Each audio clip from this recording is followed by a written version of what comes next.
31/1/2024 રોજ રાંદેર પોલીસ સ્ટેશનમાં quota police Rajasthan તરફથી એક મહિલાની ફરિયાદ આવેલ હતી, જે ફરિયાદ BNSની કલમ 64(1) 140(3) મુજબની હતી, જેમાં ફરિયાદીશ્રીએ જણાવેલ હતું કે તેણી સુરતમાં રહેતા અમન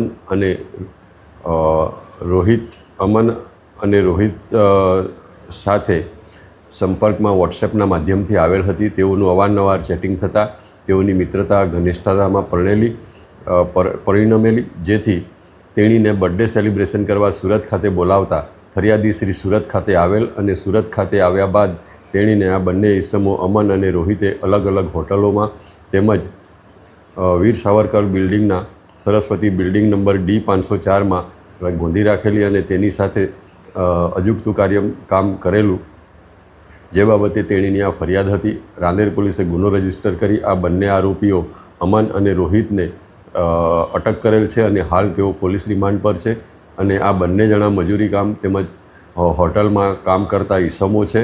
તેઓની વિગતવારની પૂછપરછ ચાલુમાં છે। તેઓએ કઈ જગ્યાએ મહિલાને રાખી હતી તે બાબતનું ઇન્વેસ્ટિગેશન હાલ ચાલુમાં છે।